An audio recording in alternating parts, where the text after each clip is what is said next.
countdown, you jump right into it. Yep. And 3, 2, and.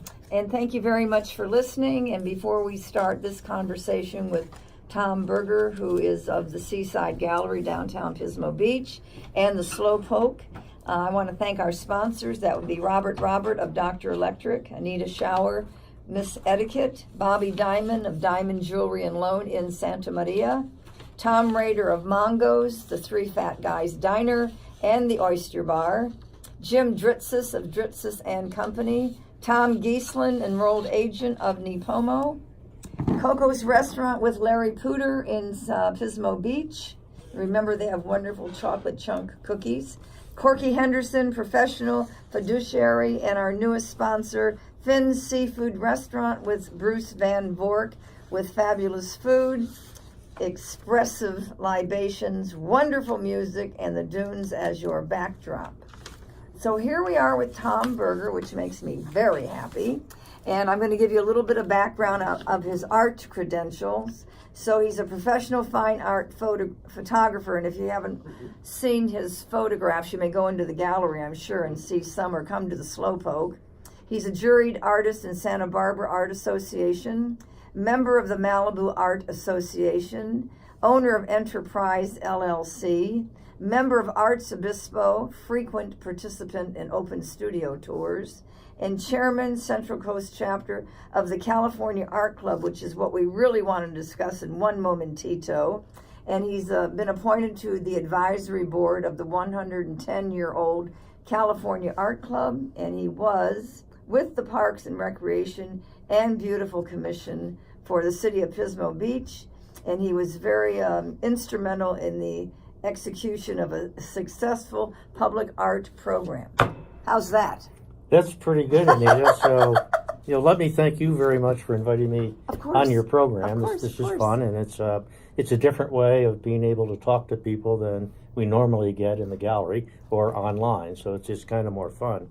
So I really wanted to talk a little bit about today. We have an event coming up in Pismo Beach that is for fun, but it's also got some historical context.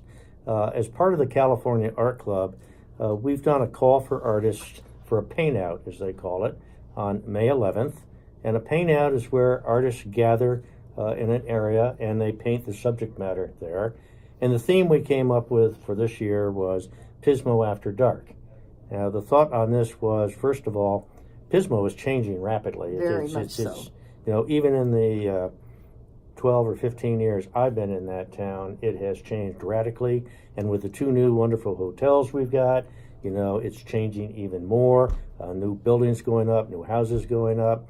And so it's beginning to lose a little bit of that character that we thought of as the funky family, seaside resort in California. Quite different than so many others. So the thought was, let's paint this and see if we can't capture some of it before it disappears, because so much of it has already disappeared. So again, that's May 11th. All artists of the California Art Club, are invited. What time, please? Oh, we're going to all gather at Seaside Gallery at 5 o'clock on the 11th, just to get coordinated, make sure people know where they're going to go, make sure I know where they're going to be, and then they're free to paint. And as they finish up and the sun sets and it gets dark, we'll gather again for some wine and cheese at Seaside Gallery. And then, knowing most artists, when you're painting plein air, you're going very fast and you're trying to capture the light before it changes. So we'll give them 2 or 3 weeks, probably 3 weeks, to take it back to their studio, touch it up, do what they want. And then on Memorial Day weekend, we'll hold an exhibition of Pismo After Dark paintings at Seaside Gallery. That's Saturday and Sunday. So it's kind of fun, and that's what it's meant to be. So we'd like the California Art Club members that live in this area to participate. We would like them to bring somebody who's not a member along with them. We would like anybody who hears this broadcast who would like to participate in this to participate in it. All you have to do is just let me know you're coming, and you can do that at my email address, which is tburger2@gmail.com. Let me spell that. The burger is like Burger King with an H. So it's TBURGHER, the number 2, @gmail.com. Or just call the gallery if you have questions, which is 888-773-8057. But anyway, so that's the second big event we're doing. We did a paint out last year at the Chapman Estate for the Chapman Estate Foundation.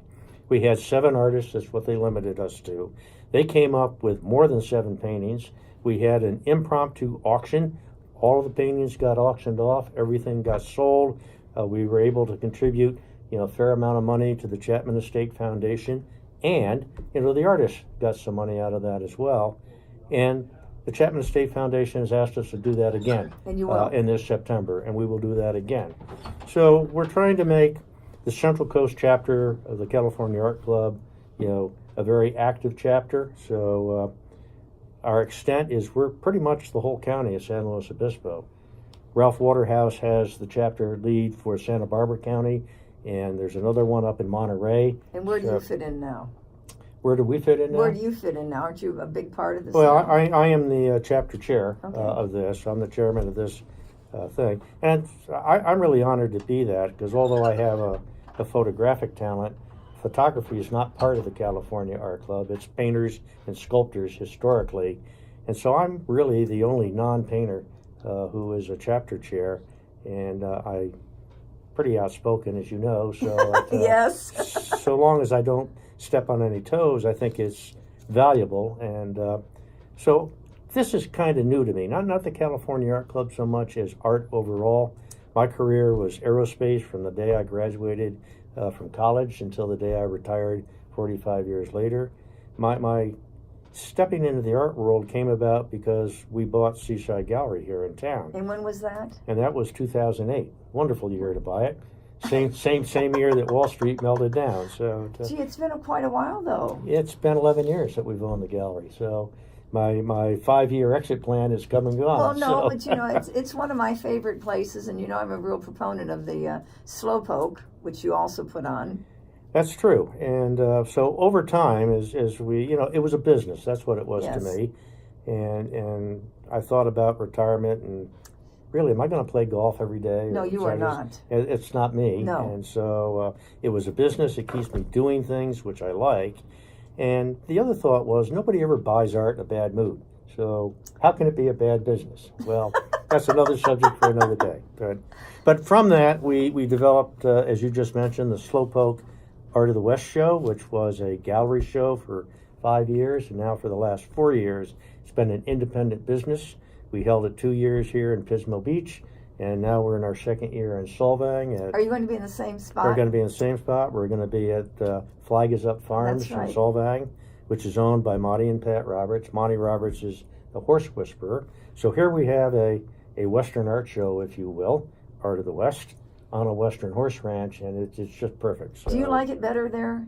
Yeah, it's actually, we've got more room. Yes. And there's, good feel. As much as I like the Pismo Beach Veterans Hall as a building, there's something about the name, Veterans Hall, that turns people off. And I was warned about that going into it, but there was really nowhere else in town to do it. That gave me enough space. So I did try at one point to persuade the city council to rename it the Pismo Beach Convention Center, Veterans Memorial, subtitle, but nobody wanted to take that on. So so now we're at that was about 5,000 square feet. We're now in about a 20,000 square foot facility. And do you have a date for that, Slowpoke? That'll be the last weekend of September this year, 27, 28, 29 September. And we'll talk more about that in August. So I did want to go on a little bit about the California Art Club because it's... Yeah, what is it? Yeah, what is it? So it is more than just a social gathering or an educational organization of artists. This year it's 110 years old. The foundations of it were called the Painters Club of Los Angeles, which was started in 1906.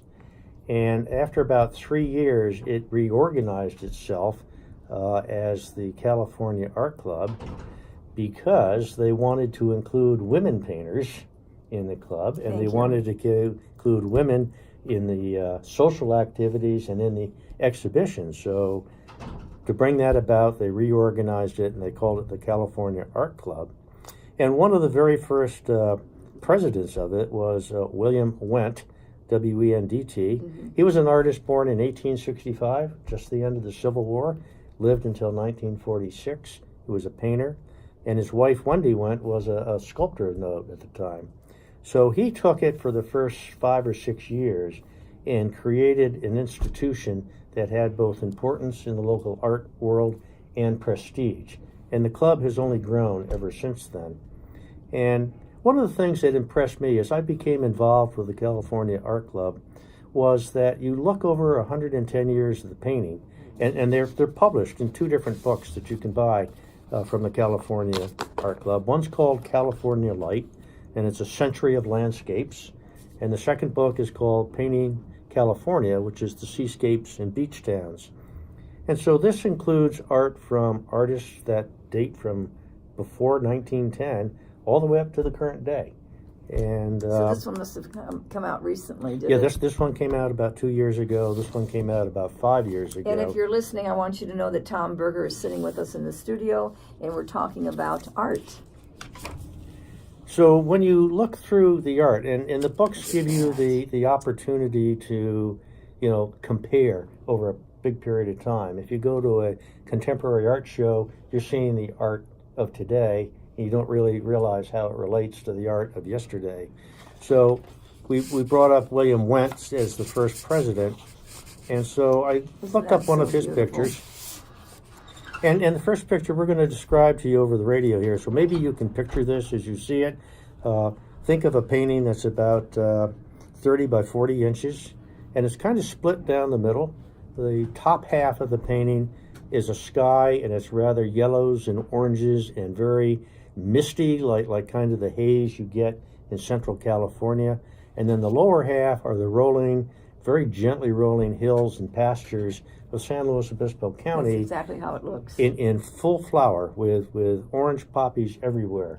And we don't see that as much today. Remember, this was painted almost 100 years ago. Gosh. So it is reminding us what the landscape looked like as much as presenting us a beautiful painting that has appeal throughout the ages. He also did another painting, which was called Seaside Cottages. And to my view, it looks like a little, Near Eastern village or a little Russian village, some wooden shacks and houses and some dirt roads. Dirt roads. 1930, it was Laguna Beach. and you think of Laguna Beach today, I mean, it's incredible. But here's this beautiful painting of what it looked like. And it's this that kind of inspires me to want to do Pismo After Dark, because someday, 100 years from now, people will look back and say, my God, that's what it looked like in 2019. How different it is today, So was that your idea, the Pismo After Dark? Yeah. And the idea came for several reasons. One, the 2 new hotels in town, if they're going to attract high-end visitors, okay, they're going to check in Friday night. They're going to go out to dinner at one of the nice local restaurants Pismo Beach offers. They're going to come back to the hotel and what? They're not going to sit there and watch TV like you do if you're on a business trip. They want to go out and do something. Pismo Beach rolls up the sidewalks right now about 5 o'clock in the afternoon. So this whole thing I've been promoting with the chamber, and I've been promoting myself. We have got to develop things for people to do after dark in Pismo, or they will not come here. They will go other places. So we got that led to the idea of, well, let's paint Pismo After Dark, and let's get some publicity that way as well. So there's the historic content. There's the challenge. Most art that you see, even in these books, you rarely see something done after twilight or after dark, right? It's challenging to do that. And my thought for Pismo After Dark was, you've got all these funky neon signs that come on at about just before sunset. And so you've got a sky behind it that's not black. And then as the lights come on and the sun goes into that alpenglow after it goes over the horizon, then the lights from inside the restaurants like Splash Cafe or Moe's stream out across the sidewalk, and you've got people milling back and forth, and you've got all this color and activity. Let's catch that, because that makes, I think, an interesting painting. If I could paint it, I'd do it. I can photograph it, but things get in my way. Trees, lampposts. Artists have the privilege of not painting the things that block the view of what they want to show. And if you're listening, thank you very much. And we have Tom Burgher here in the studio with us, and we're talking about the California Art Club. So, I wouldn't expect the listeners to recognize all these names. I certainly did not until I started getting involved. But painters like Edgar Payne, very famous, Granville Redmond, very famous, Guy Rose, Franz Bischoff. These are all people that we now study in art history courses that were part of the California Art Club 100 years ago, in the beginning. And so the artists that are in the club today, including its president, Peter Adams, when we look back on them 100 years from now, we're going to be studying their art and how they executed it. Because every artist does things differently, but in this particular collection of art called the California Art Club, there is a similarity that is driven by the light of California, by the atmospherics of California. And some people have called it California Impressionism.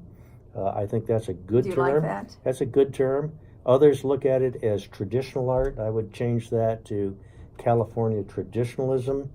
So as the club aged and the early members and the early leaders of it kind of died out in the 1930s and 1940s, we got hit by World War II at the same time. So the club went into decline a little bit at that point. Because people went away? Well, people went away. Their minds were set on the horrors of World War II. There wasn't a lot of money to buy art.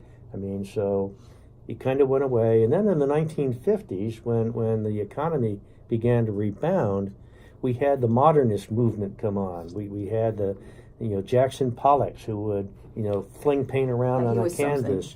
And you had the big galleries on the East Coast and the Florida, maybe in California too, saying that's the new movement of art. So all of a sudden, people lost interest in what is now termed traditional art. Well, that's fine. We could call it California Traditionalism. Traditional art, the way I look at it, is art where you recognize the subject.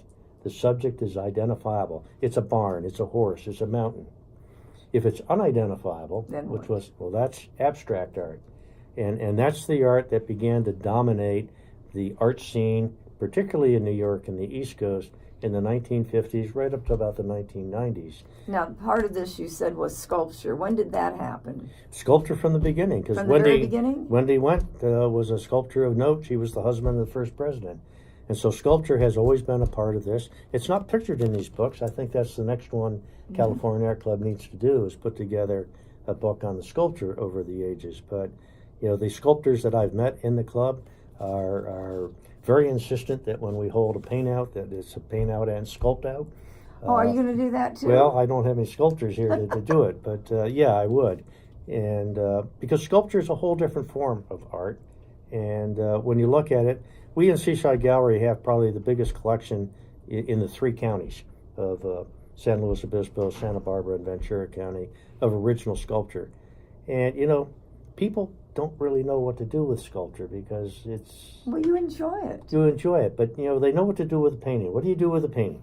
You hang it on a wall. Right. You put it over the couch. It goes in the dining room, right? Oh, I know what to do with that. So what do you do with a sculpture? Well, you use it to define 3-dimensional space in your room the same way you use the painting to define 2-dimensional space on the wall.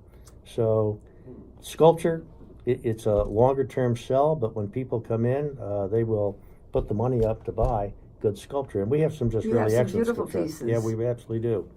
And so, again, recommend you come by the gallery.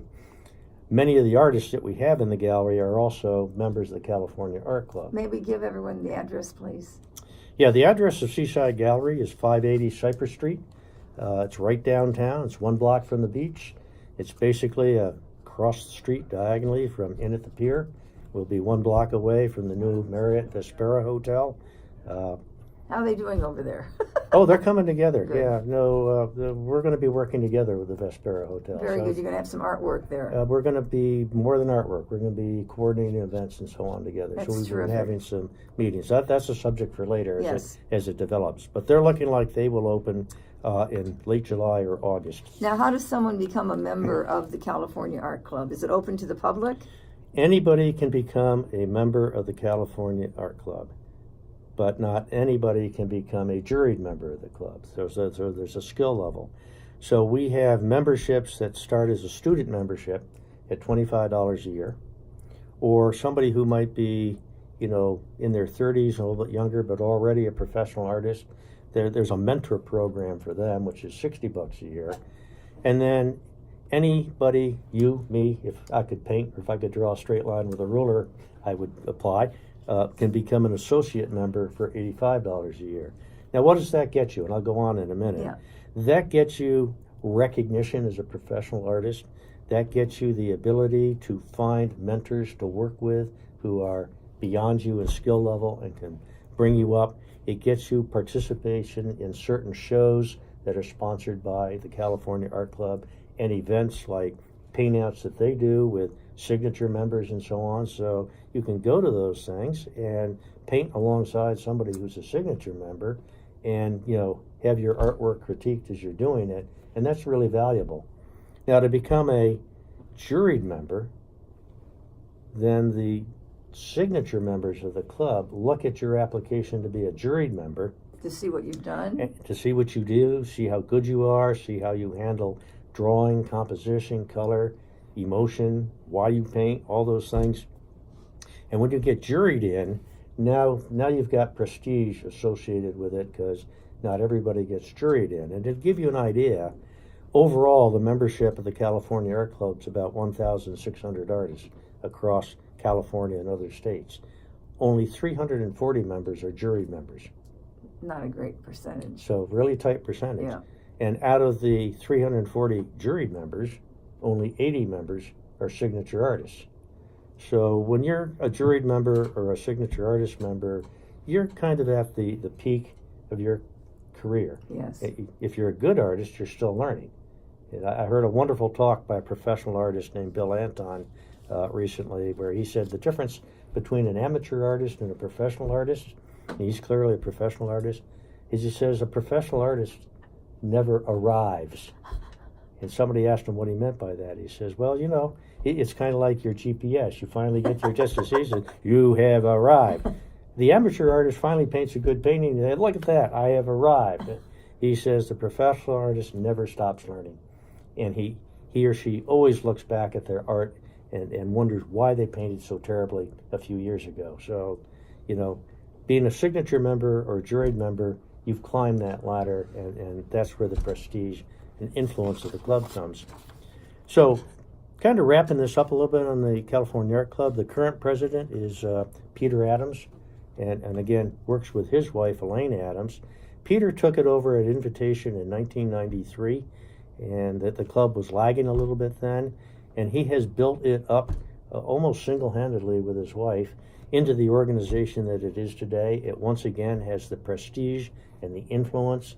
The art that is produced in the California Art Club is exhibited every year at what they call the Gold Medal Awards. It's got about 300 artists in it. It's a juried show. This year it was held in the old Pasadena Art Museum, and next year who knows where. But here you can buy this art and you can see it, you can talk to the artists. So these are the advantages of joining. So now, is his wife an artist as well? His wife owns an art gallery called American Fine Art Legacy Galleries in Pasadena, and she works very closely with him. He's the president. She's clearly a director. Yes. Kathy Krauser is the hired director, and there's a staff that works out of Pasadena as well that keeps this club going. Now, is he familiar with you? He knows you? Yes, okay. Absolutely. Has he been to any of the Slowpokes? No, I invited him this year to be a featured artist. He's unable to because he's out of town on that particular weekend.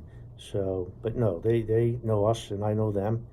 One of the things about the art world, it's kind of like the aerospace world I was in.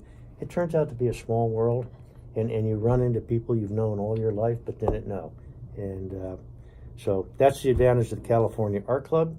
I'd like to invite people again to the Call for Artists for Pismo After Dark. I think that's going to be terrific. On May 11th. Do you have reservations already? We have a few people that Good, have signed up. You don't need reservations. I just want to know you're coming, yes, so I know what to plan for. How much cheese and wine do I buy? Right? So it's pretty simple. This is informal. It's for fun. Nobody's judging you. It's a chance to come and do something that might have historic significant Well, I'm years sure from it now. will, because as you said, downtown is really changing rapidly. And if you're an artist at the top of your game, this is a challenge. I mean, this lighting is a challenge to get, so it ought to be fun to do. So again, May 11th, give me an email at tburgher2 with an H, tburgher2 at gmail.com. Let me know you're coming. That's all I want to know. And meet at 5 o'clock at Seaside Gallery on May 11th. And these books are available for purchase? These books, yeah. California Art Club books? Yeah, the California Art Club books are available for purchase. You can go to the californiaartclub.org. It's their website. You will find a listing of all of the membership categories. And if you want to call directly and just order a book, they'll ship it to you.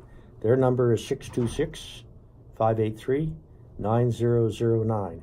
These are coffee table sized books. They're about 1.5 to 2 inches thick each. They've got hundreds of beautiful reproductions of art. So thank you very much again for letting me ramble on about the California Art Club. Well, you're welcome. And we want people to know that you're coming on again to talk about the Slowpoke and the gallery. That's going to be a wonderful show, because we appreciate what you bring. Well, thank you. I appreciate that. My gosh, you have a gorgeous gallery. And I should note that Anita has been one of our favorite customers here.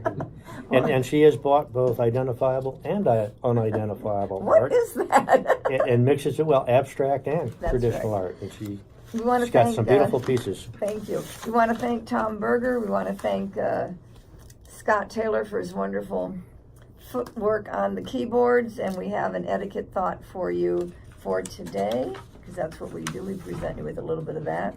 There's an etiquette involved